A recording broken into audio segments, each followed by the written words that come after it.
Hey, how you guys doing? Welcome to the Lee Homestead. In today's video, we're going to talk about 4 deadly mistakes people can make when raising chickens. So, deadly mistake number 1, not having your chicken coop built before you get the chickens. I was definitely guilty of this. I ended up both times. I have 2 coops now. You see the second one I built behind me. I just ended up getting the chickens and then deciding that I had 8 weeks to build the coop. Well, sometimes things go wrong, especially building coops out of scrap wood, and you need to hurry up and get things. So I rushed some of my construction. The first one was okay, but the second coop was definitely better. But I will say I really wish that I had the coops built prior, just because it would relieve a whole lot of stress. So I'll show you a little bit of this new coop that I built and what I would change about it if I hadn't rushed it. So here are my white leghorn babies. They're going to be replacing my red sex-link hens once these get older. They're a good several months away from laying. So here's their living quarters, which all in all not bad for building it in a week, but rushing it, I wish that I had put a 2x4 across the top so I would have been able to hang that water, which no harm, no foul. I'd be able to put a 2x4 across so I can hang that.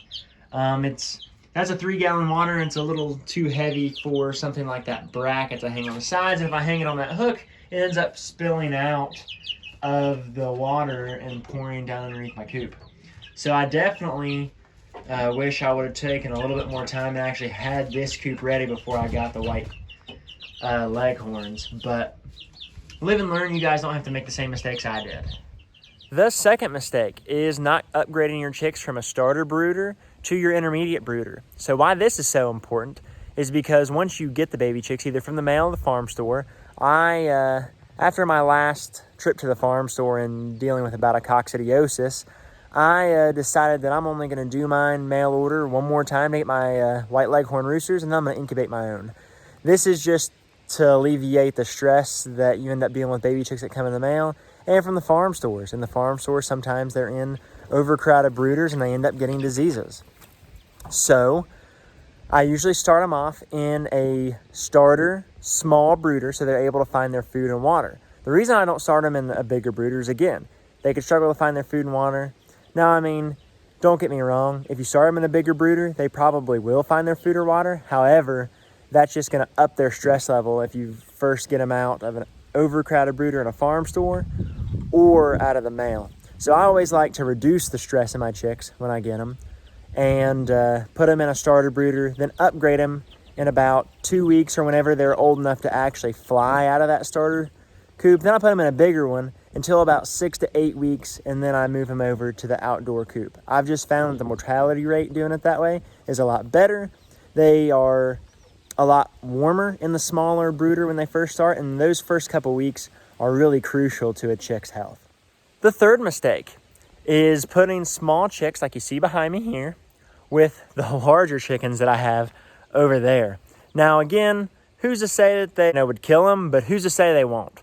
So my red sex-link chickens are a lot bigger than these little white leghorns, and they have to establish their pecking order. So they're going to definitely, at the minimum, injure these smaller chickens. So I'm keeping them separated till at least they get big enough to hold their own against the larger hens when they start establishing their pecking order.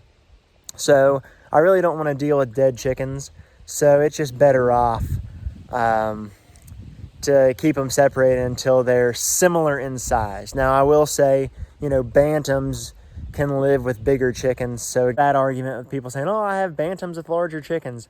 Yeah, I mean, but they're also, older bantams, and, younger chickens get injured, they get sick, they could die. I really just don't want to take the risk. So the fourth and probably the deadliest of these 4 mistakes is not having medicine on hand. So I told you guys earlier in the video that I got these white leghorns from a farm store and they ended up having coccidiosis. And I found this out having them about 3 days in. I was having baby chicks starting to die Luckily enough, I was able to identify what was wrong and get medicine, so I only lost 3 as opposed to the entire flock. However, if I had that medicine on hand, I might have only lost the first one, or maybe, I might have saved one of them. That's really the point I'm saying. So I'll show you my medicine cabinet of things that I recommend keeping on hand, especially if you have baby chicks as often as I do. I keep in my chicken cabinet. I keep cord because it kills all 9 strains of coccidiosis. Poultry NutriDrench because after you treat them with cord, if you have to, hopefully you don't, they're healthy and they don't have coccidiosis. Again, when in doubt, talk to your vet. NutriDrench for when after they get off the cord drains them of some of their vitamins, so NutriDrench will actually help give them a boost after treatment with cord.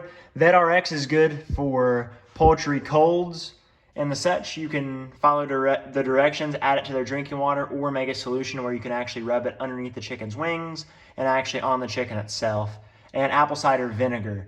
I give apple cider vinegar to my hens every couple waterings, because if you give them too much apple cider vinegar, you will have soft eggs. So after that bout of coccidiosis, I decided to keep all those different medicines on hand to help kick most of the things that you'll deal with as a chick. But again, when in doubt, consult with your vet.